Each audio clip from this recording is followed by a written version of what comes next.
In 1 minute's time.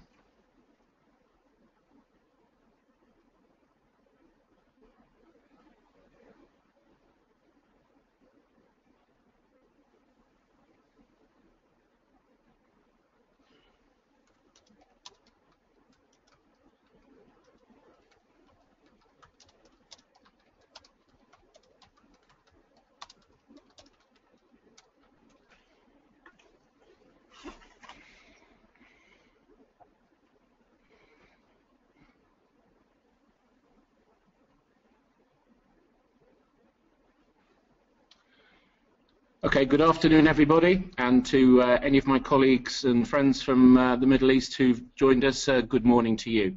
My name is Andrew Turpin. It's my pleasure to talk to you this afternoon about hotels and big data.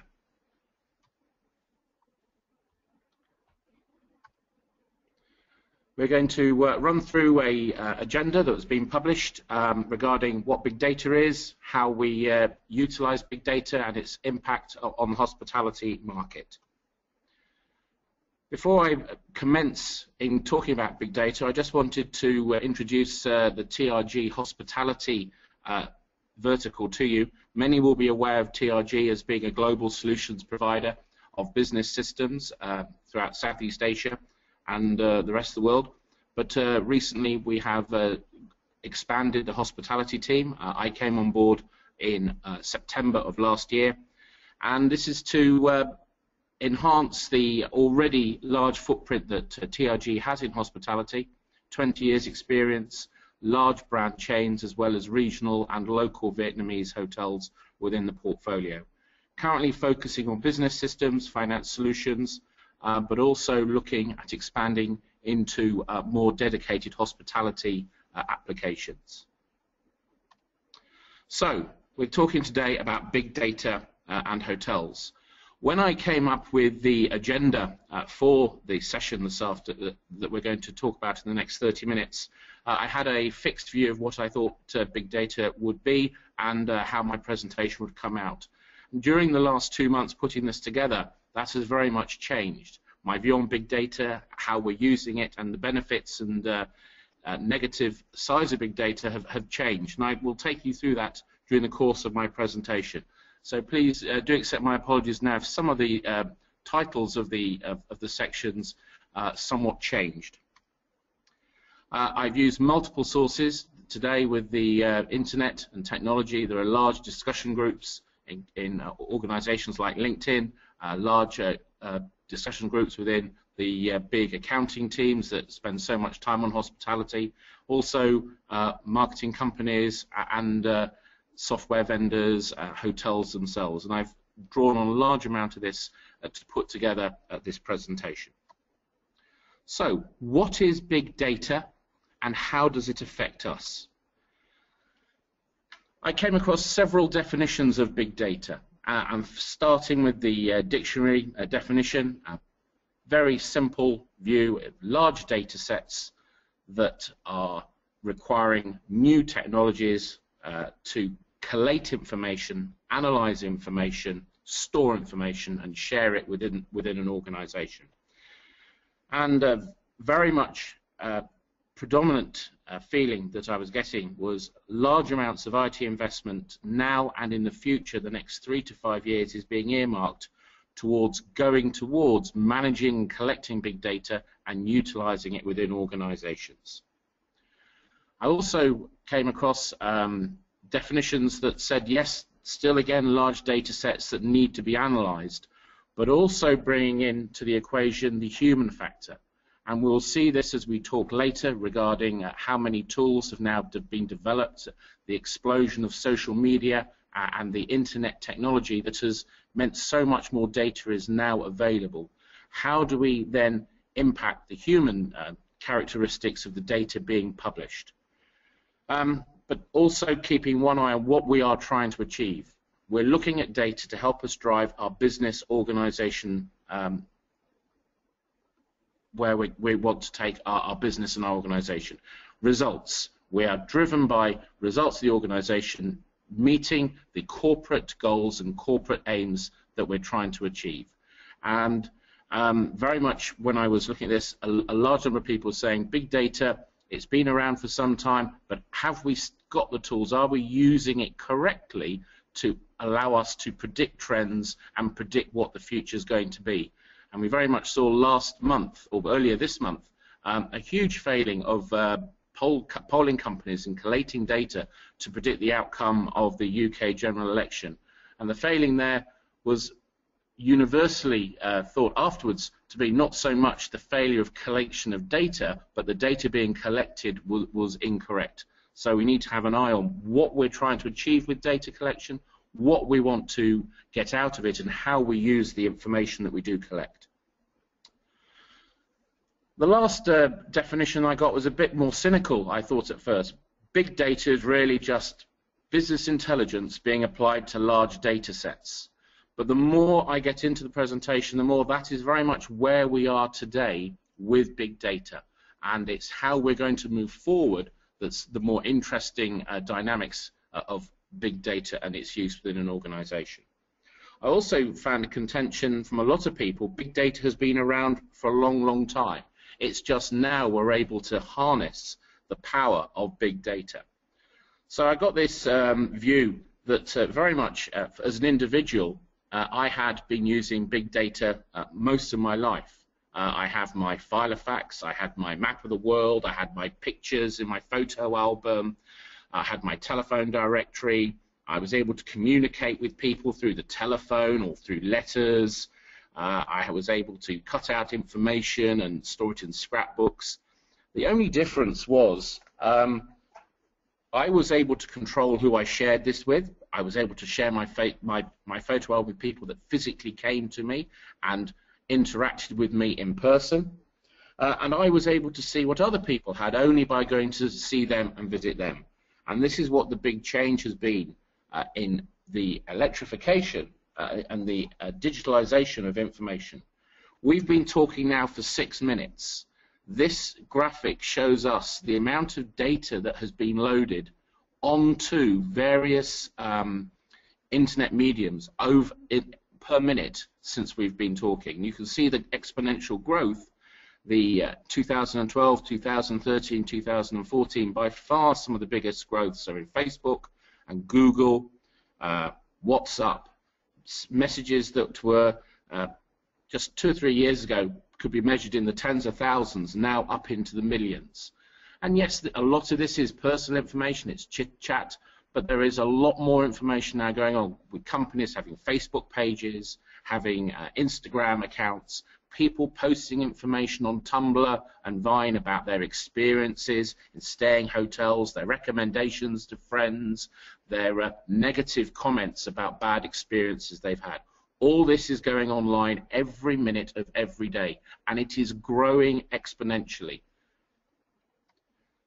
Sorry, went the wrong way. And the view is that this will only grow further over the coming years. In 2020, 50 billion IP-enabled sensors will be collecting data around the globe. And this will generate, this will grow from 1 trillion to 10 trillion different kinds of information over a 3-year period. A huge growth over a 3-year period. This means that applications have got to grow and change to be able to cope not only with the large amounts of volume going through them, but also for trending analysis, storage of the historic data. Are our systems up to it nowadays? And this is something I'll talk about later when we talk about changes in platform, changes in architecture, and changes in language. Some of the facts about the big data out there are just mind-boggling. I'm sure, like me, when you were younger, you collected music, and I'm old enough to have LPs, and people have cassettes. Nowadays, we can download information on MP3. A $600 hard disk drive will store all the music ever recorded in the world. And that's just how much data we can now store in small devices. So, big data. It's nothing new, it's always been there. What has happened now is we're able to access more and more information that before wasn't accessible because it wasn't digital. Volume is growing as more and more people are using this medium, and I'm talking about all age sets. I'm talking about the elderly. My mother, who's 75, and she'll hate me for saying that, but she spends 4 or 5 hours a day on her computer, talking, interacting, looking at webcams, sharing information, talking to her friends, that she would have done on phone or on letters in the old days. Computerization now sets up tools allowing us to easily access this information, and this is a growing trend. We can now create and we can access data very easily on programs that don't require training. They don't require us to go out and attend a training course to learn how to use these applications. It means there's an increased computer literacy in the population, and we're seeing that particularly in hospitality, where 5 or 6 years ago I would go out to a property and you would see computer screens on most desks, but not the key department desks. Housekeeping, they'd run off paper.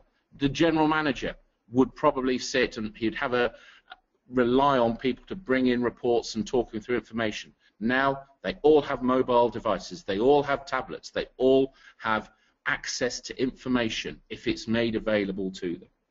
So before, the user community very much limited to who you had physical contact with, or you had contact by phone or by fax. Now that community has become global. 7 billion people, plus the devices and the hardware that is collecting data and making that data available. CCTV, sensors, etc., all providing information for us. Does it affect hospitality? Yes, very much so. The trend now is people will go online. They will find out facts about where they're going before they go. Whoopsie daisy. They will find out where they're going, where they're booking into, the property information, the outlets around it. So when they turn up, they have their own agenda set. They will make the booking, the first interaction with the property, through a mobile device or an Android type device, where they will communicate to a booking agent or to the property themselves and instigate that first communication electronically to start the transaction process. And we'll look about how that will generate revenue opportunities, collaboration opportunities, and opportunity to enhance the guest experience within the property. But we also need to be aware of what our drivers are within the business. What are we trying to do? If we're going to enhance big data, why are we doing this? Certainly we want to increase revenue. Certainly we want to increase profitability, the key aims for all businesses. But how do we do that? Certainly we want to increase the number of people who have access to our booking, to be able to come to our property, to be aware of our property. We do that by access to channels, by people outside our region who can now promote and sell our inventory. But also, very importantly, customer experience, social media, word of mouth. How good were we? How great was the experience they had?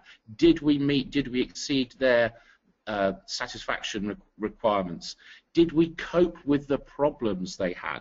And remember, everything here is two-way, positive and negative, and I will cover that, back to that later in the presentation when we talk about social media and how we deal with it. All of this is down to improve our customer retention and maximize the revenue opportunities we now get through satisfied customers. There is a risk.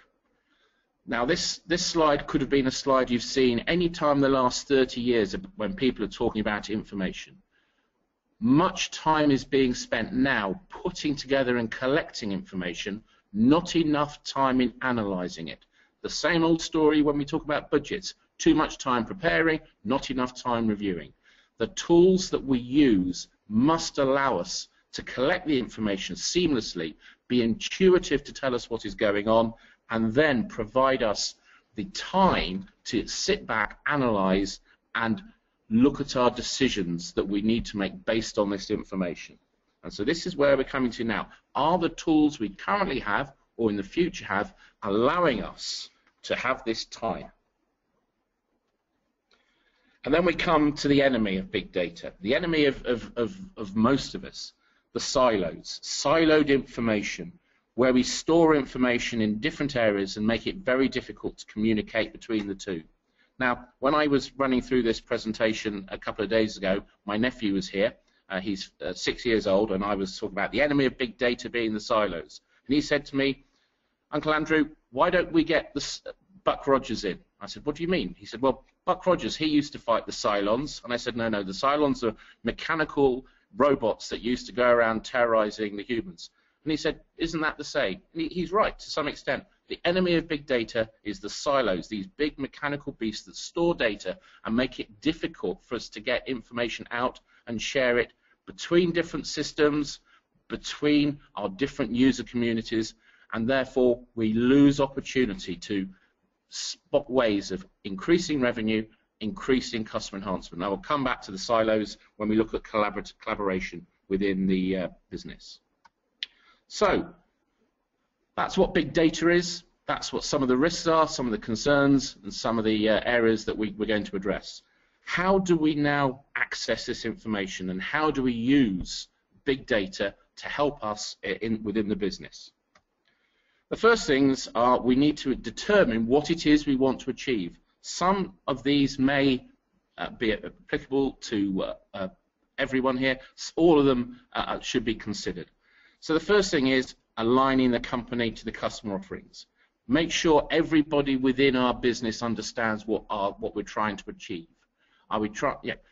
If we're going into fine dining, we don't want a coffee shop and a fast food restaurant within the building. We need to make sure we're aligning what it is we're trying to achieve with what our resources are and what our staff expectation and understanding is. And I'm going to go through some of these in a bit more detail. Firstly, enhanced revenue management. Hotels are using information that they're getting in from big data to now start identifying new marketing opportunities. And the example here is Marriott, where they are saying they're spotting their guests and they're realizing busy days of the week they might need to run promotions, they might need to now sort of actively go out and tell their customers Monday night is sushi night in our continental restaurant, please come along, specializing in that to their Asian guests who are there, tying in systems relating to the guests who are staying in the property, and maybe guests who are staying in other properties nearby within the brand that they can also communicate to. So taking, rather than just put a flyer under the door that people don't read, specifically going back and communicating to individuals and groups, this is a promotion we're running, you might be interested in. Identifying that there's a need because they've got low bookings, that they need to do something to activate revenue. Also,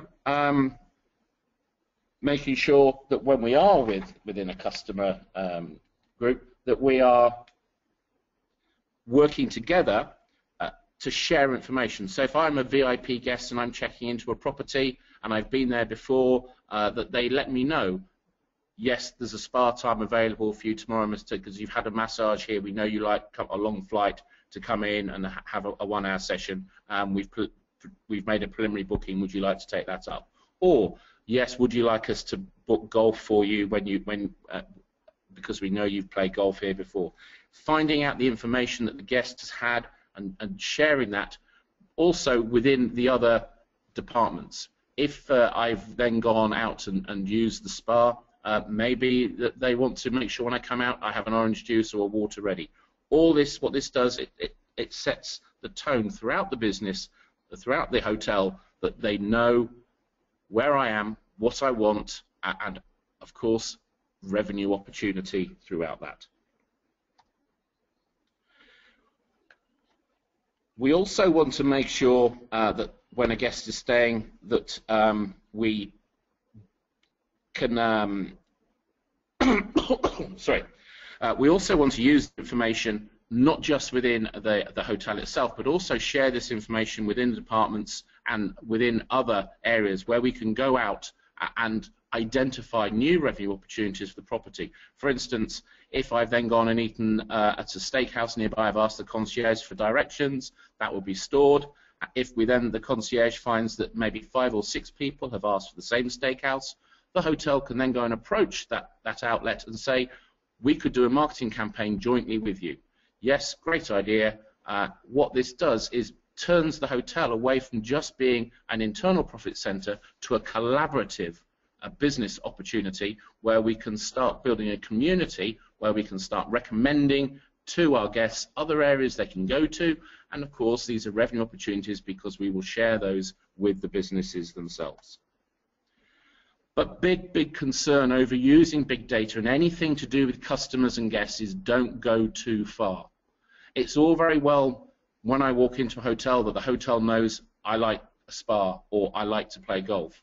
But what I don't want is the next morning when I'm going downstairs to breakfast, the concierge asking me, did you have a nice steak last night, Mr. Turton, in room service? Certain things, certain information doesn't need to be shared with everybody. So one of the pitfalls of big data is making everything open to everyone. You have to be very careful identifying what information you use, how you use it, and how you share it. Now, HTNG, who are the Hospitality Technical Guidance Committee, very much of the opinion that there are huge amounts of volume of data coming into businesses that we aren't using. And one of the problems we have in the industry is we're very much on old technology. Many of the hotels that are listening today are still using client server-based technology for the PMS. And we are bringing out new tools and new analytic platforms to help address big data, but these tools have got to be made ready not just for the new technologies but also working over the existing technologies. So the example I have here is I've got my application silos in a hotel. I've got my property management system, revenue management, finance, HR, my internal budgeting, workforce management, all these different applications. They all may work on different platforms. They all may have different levels of technology. I don't want to upgrade all of these at the same time to the latest version so I can take advantage of, say, cloud technology or Java or C++, etc. So it's up to the applications vendors to make sure that we can operate on platforms that talk to each other, but we provide applications that sit over these disparate systems and can access information. So I don't need to interface information from application to application, but I can instead access it through toolkits like the business intelligence toolkits, so information can be readily data mined. And of course, this also works for third parties. These toolkits need to sit over things like Facebook, things like TripAdvisor, to bring data into my community so that I can then share them within the silos as well. So what tools are we talking about? Firstly, we're looking at analytics. I think that's at the moment, and you'll see why I say at the moment, where the main driver for big data and access to big data is going. Users accessing this information through business intelligence, dashboards, business intelligence in context, which I'll explain in a minute, and making these personalized so the individuals within an organization see the data they need to see, not be swamped with data that's irrelevant to them and will create too much confusion in them performing their roles. Data has to be relevant. It has to also be real time. Hotels require information fed back on what is happening now. Guest satisfaction means our guests are staying with us for a finite period of time, maybe for 12 hours, maybe for 2 weeks. But while they're there, we need to be able to understand their requests, their concerns, and be able to address them and also communicate to them. Even in that short period of 12 hours, there are opportunities for us, even if it's just promoting the property and making a good feeling on checkout. This is important time. So very much for hotels, the guest relationship information has to be real time. Also, it needs to be very much filtered.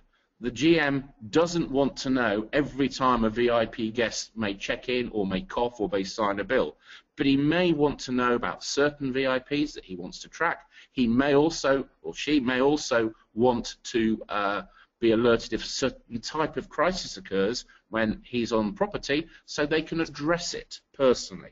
that personal touch that's missing with so many GMs spending so much time having to do admin needs to change now to be more customer focused.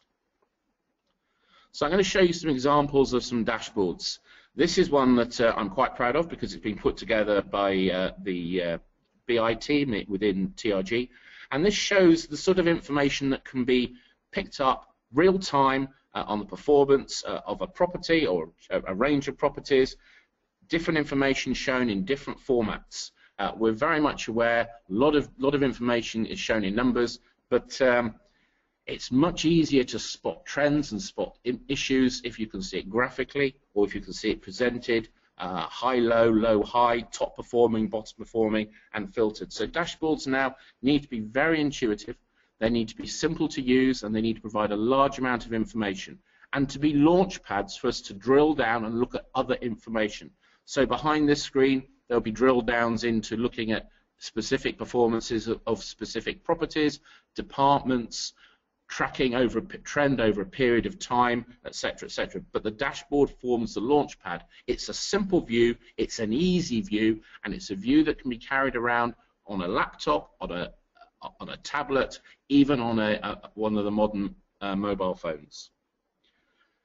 Dashboards can be as simple as needed. I mean, that was a fairly complex one we've shown. This is a very straightforward one. It allows us to present simple KPIs, compare them against performance targets, and see very quickly where there's an issue, where there's a performance. This could be something like calls logged by complaints logged for housekeeping and how quickly we've resolved them and turned them around, maintenance, outstanding tasks, or anything. This can be put together for the user and for the individuals so they can access the data they want to see. It can be filtered anyway. As I said, this is a product put together by our BI team within TRG, and they're using an application called Infor Dashboards, which they very, very cleverly made available as a demo environment within app stores. So you can go to app stores, you can type in Infor Dashboards, and it will bring up the dashboard environments. The example I'm afraid they have there is a manufacturing company, but it shows you how simple dashboards are to produce information, to tailor it, to drill down and get very, very detailed information on a tablet. I'm afraid it's only iPad at the moment, but you don't need to be trained on it.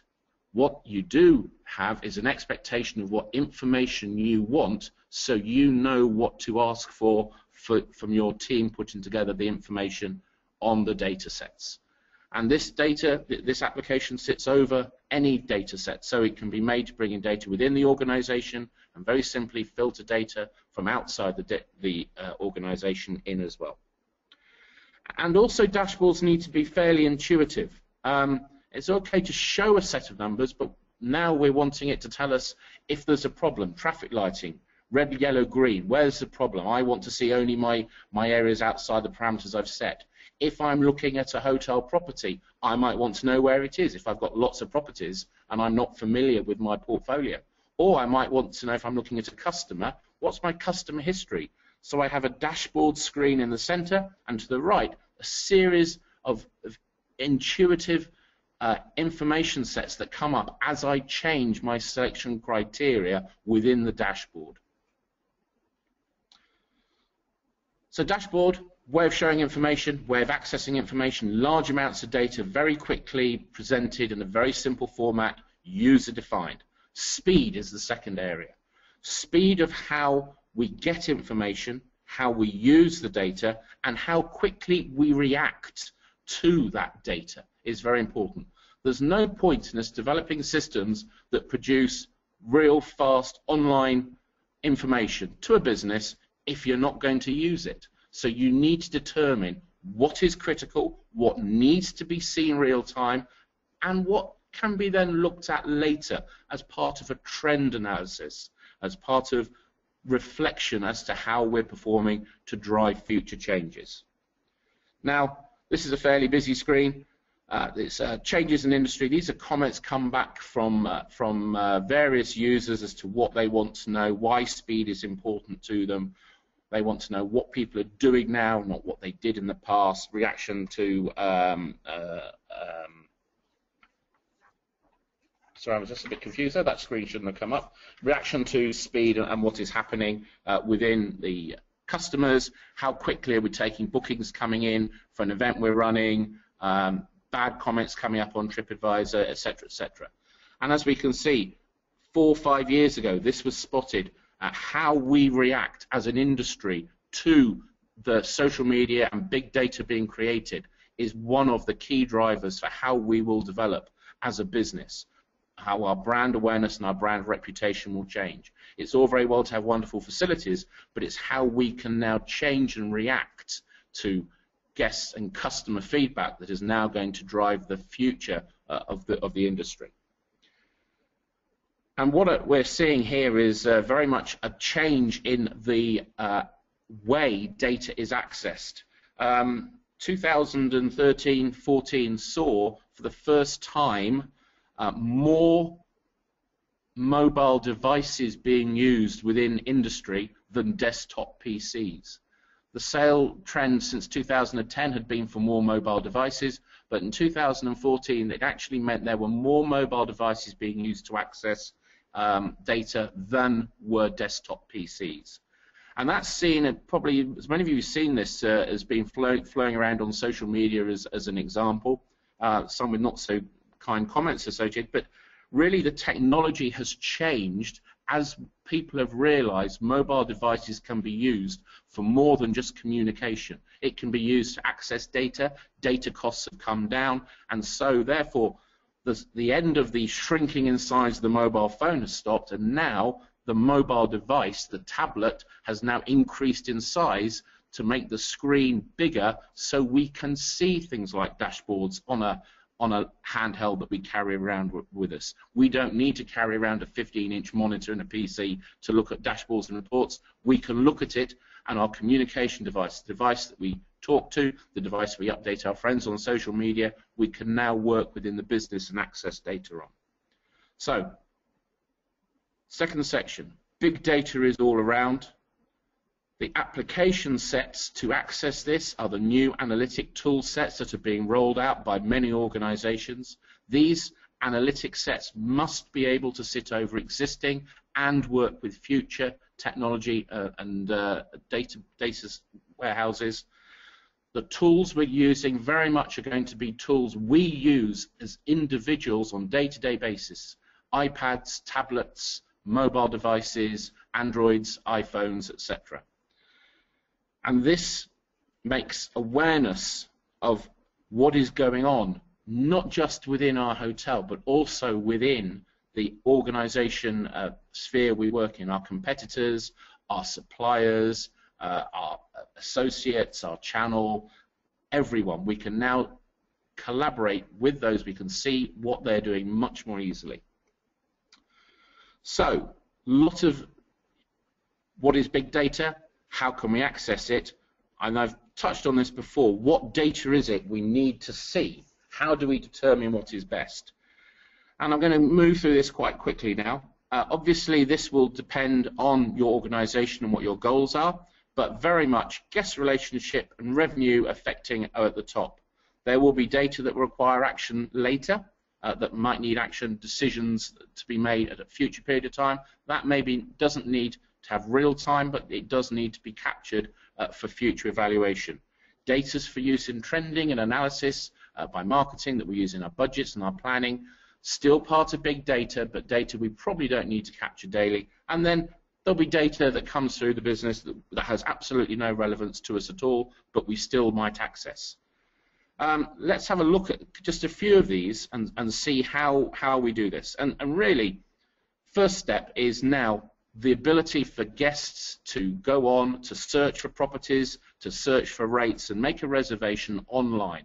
This means, yes, they can access our systems, but also we can start capturing more information, such as their email, their ID, their login, and we can start then using that to publish back to them information about their forthcoming stay that they can use in determining where they're going to eat, how they're going to then interact with the hotel during their stay. We then use this to start creating a transaction flow through the business, booking the room, if it's a VIP, upgrades available, alerting housekeeping to a VIP coming, etc. Remote check-in. We can now start checking people in as they arrive, but we can actually take this a step further with products like Flightboard on the app and Google Play. We can now start to see where their flights are, where they're scheduled, have they been delayed. That means we don't have to have people sitting at the airport waiting to pick them up, but we can send them out in time so they can be there for the arrival and not waste hours and hours on a delayed flight. It also means we can communicate back to the hotel when guests are likely to come back if there's a delay, and if we have a inventory issue, we know then we can switch around bookings and we can extend late checkout to other guests who've requested it. We might want to alert the GM. Remember, this is two ways. He doesn't want to be alerted on everything. You need to think about who and how and when you escalate information up to people. We also then have the ability to offer other services to the guest. And this is where I came back to the point, we can then use this information internally to build up a portfolio of requests. We want guests always asking to go to this restaurant, so our marketing team should go there and enter into a collaboration with them where we promote them within the hotel and we get to share the revenue when the guests are referred and go to their property. And finally, once the whole transaction has been completed, once the guest has checked out and left and they're very happy, we can then alert if there's anything that needs to be done to the housekeeping team and the maintenance team to go in and do their regular changes, checkups, or follow-ups to anything that's been commented on the checkout about the room. This all means from one simple transaction, we are generating dozens of revenue opportunities. We're generating dozens of customer enhancement feelings, plus transactions through the business that allow us to share and collaborate with different departments for our guest stay, making sure that we are reacting to them and we're providing a proactive environment, not a reactive environment. So there's no right or wrong answer of what data needs to be seen. Some is always relevant, others become relevant as it's made. What we need to be able to do is see the data and then be able to determine how we use that data in the system. We need to make sure that the hotel staff are aligned behind the organization aims and what we want to get out of guest enhancement and where we want to focus on guest revenue opportunities. And getting information to the right people at the right time is paramount. Remember, not all tasks that are driven through big data will generate immediate revenue opportunities, but they could generate later opportunities. So technology. Today, I've covered a lot about what we can do now, mainly through collation of data, access to different data sets outside the business, using analytics tools and BI to present that and use that within the organization. Where's this going? This is still a new field, and over the coming years, coming 2 to 3 years, there's going to be a dramatic change in how data is held and captured and how we access it. Things like data pools, data lakes will now become more familiar, where data is held in a certain area irrespective of its structure and where it came from. Tools will then go in and do data fishing or data mining to extract strings of information that are related to each other. This information will have come from disparate systems, will not be in the same structure, and will need to be sorted and cleaned and processed. This is why it is important that now the hotel industry engages in understanding big data, because we need to drive the companies, the software houses developing these tools to tell them what we want. What is important for hospitality? Where do we need the focus on data cleaning? What information do we need to get out from these data pools? It's going to be different to a manufacturing company. It's going to be different to a services company. We will have client information, customer interaction. We will want to pick up information from TripAdvisor, reviews, etc., etc. We will need to bring that all into our business. So this is why we need to start understanding big data, to start understanding the concept of it, the consequences of it, and what we want to get out of it, so we can feed back to the software vendors who are developing the apps now, this is what we want. One key question is, all these applications that are now being developed are going to need to be written. We went through this with Y2K, we went through this with C++ and Java. We're now looking at what's the future.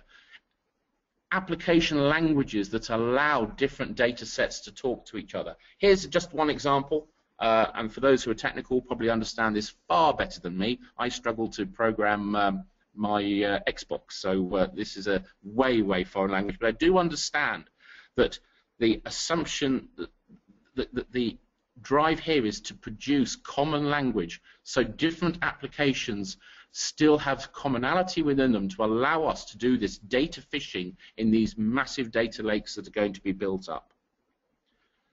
Mobility is very important too. It was identified by TripAdvisor 2 years ago that the uptake of mobility within the hospitality industry is 8 times faster than the uptake of the internet was in the 90s. This is being seen at all levels. I've mentioned the GMs, one of the fastest growing users of technology within hotels nowadays, because they're using devices they don't need to be trained on, they're comfortable with, and they're getting information that they need to run the business. But it's seen throughout, through housekeeping, through maintenance. Everybody is familiar with mobile phones, they're familiar with iPads, so they're familiar with these tools to access data. What we need to see is applications being developed now that are following the guidelines that these devices use. How many people have been on an iPad training course? How many people have been on a Samsung Duos training program? No one. You pick it up, you touch a few buttons, and you play with it. That is what applications are becoming. That's what you'll find when you use if you go and use the dashboard I recommended from Infor. You load it up and you start playing around with it. You don't need to learn. Underline, what does that mean? Hover over it, click, touch, up comes information I need to see. And you can determine then how you want to use the applications. So, obviously, mobility, very important. It allows us to quickly react. It allows us to go where we need to be. It allows us to quickly react. It allows us to be more efficient. And all this should mean more revenue from guests who are happier, more profit to us as a business. The final area is social media. And I know my 30 minutes have passed. I can see that, so I'll be very quick. It's my cunning plan to reduce the amount of time spent on Q&A. So there is a correct way. Social media is one of the growing areas that our guests use to share information, to find out about us, to determine where they're going to go to spend their money, whether it be business money or their personal money, and how they're going to spend it. We can use it to attract new business. There are tools out there. I've mentioned TripAdvisor. I've mentioned Facebook. There are many others of a similar variety and brand, and I do apologize if I haven't mentioned particular favorites of yours. But remember, you own the content.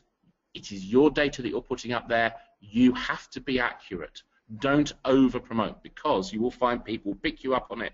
People will negatively comment on it, and you will then spend your time trying to recover a position you should not have been in. Remember, it's a medium for guests too. If you open a Facebook page, you are inviting people to make comments about you. The way to handle these comments is very important as well. And also, don't forget, competitors can also see what you're doing here, and there's a way to handle that as well. Don't pick fights on social media with negative customers, negative comments. Go on, apologize, and immediately try and take the comment offline and address it with them and resolve the issue.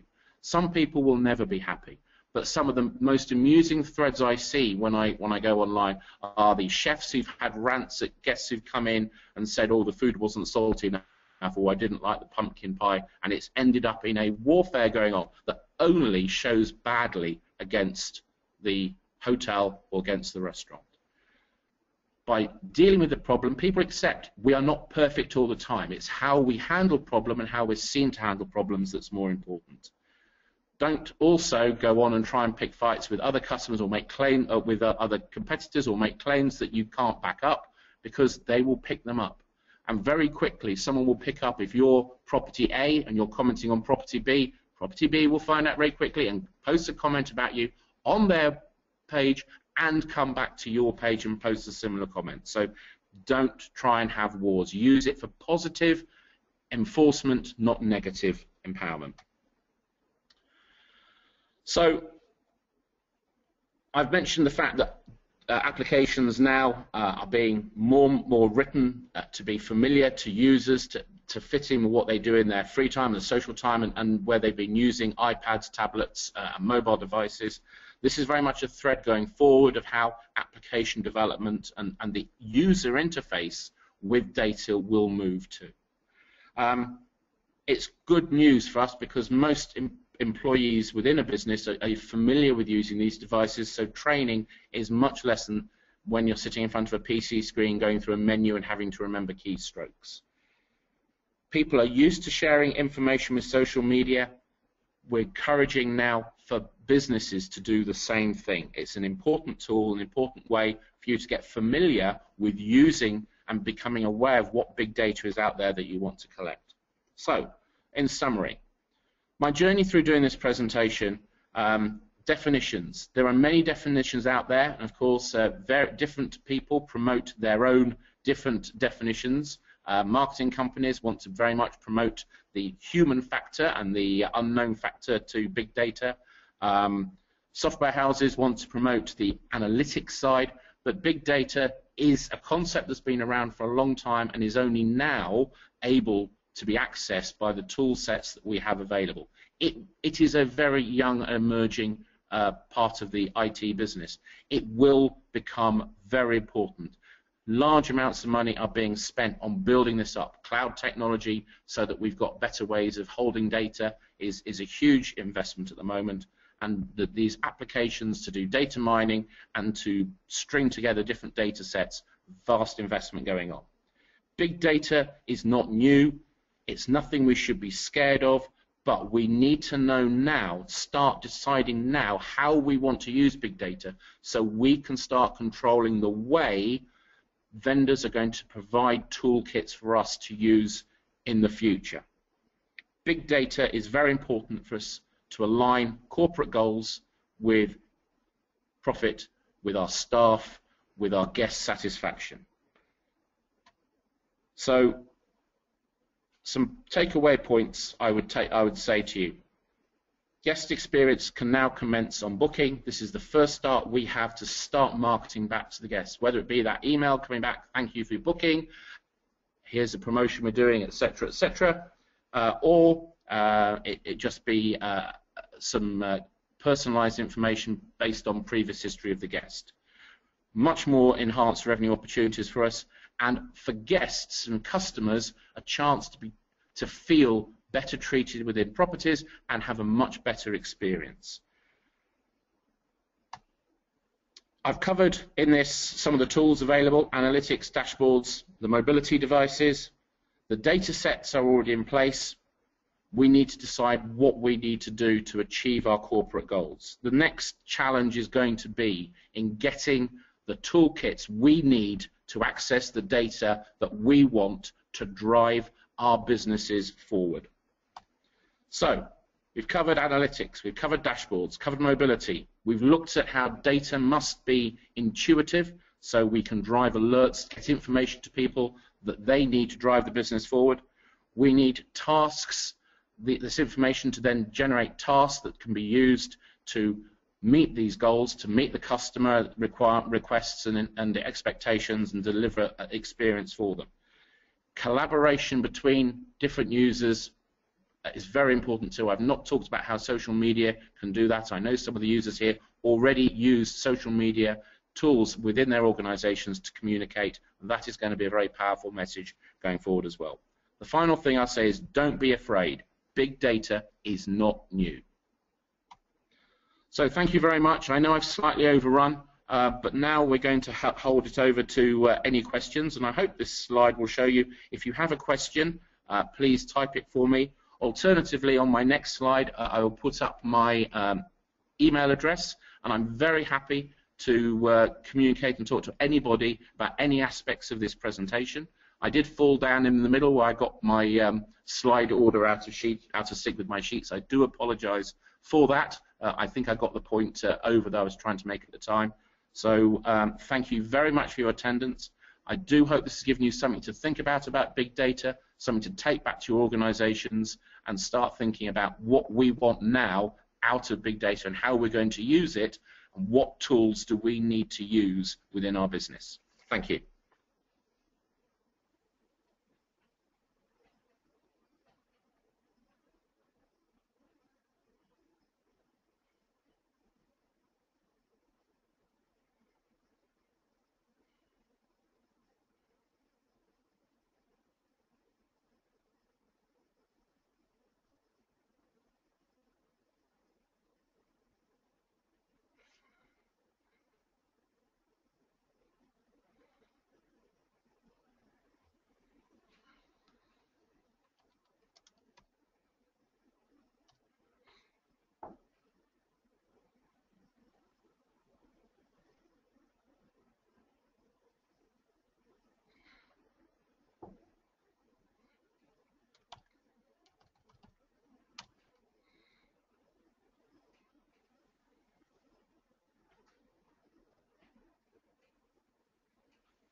Customer privacy needs to be data.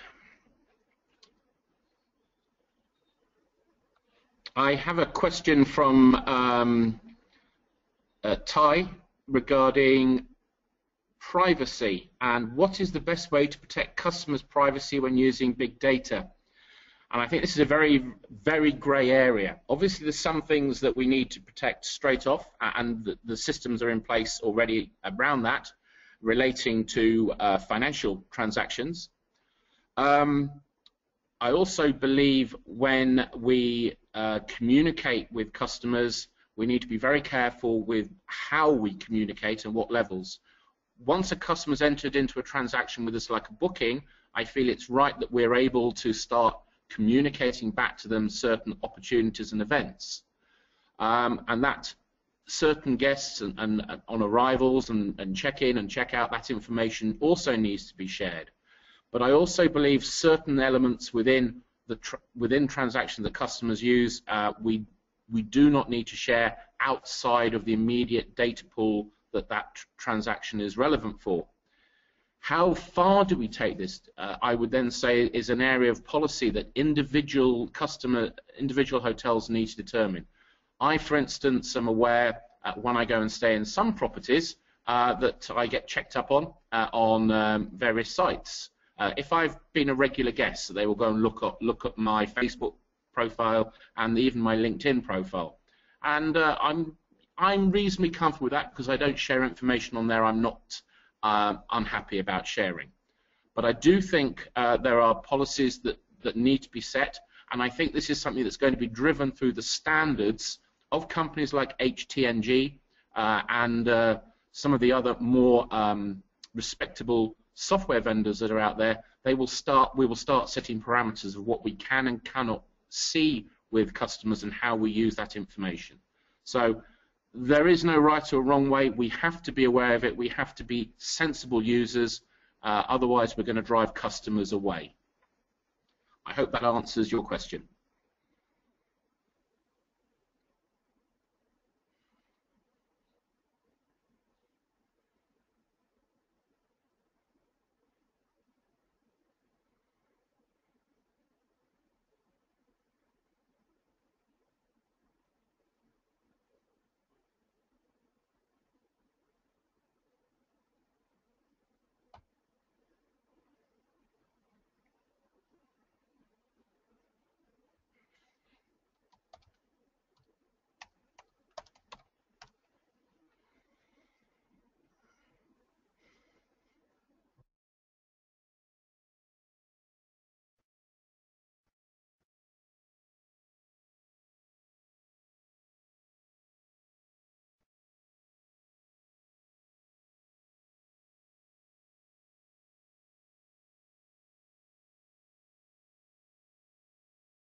Okay, if there's no more questions, we'll now end the presentation. Thank you very much to everybody still attending. I hope this has been thought-provoking, and please, any comments or questions you have, reply to me on the email on the screen. Thank you very much once again.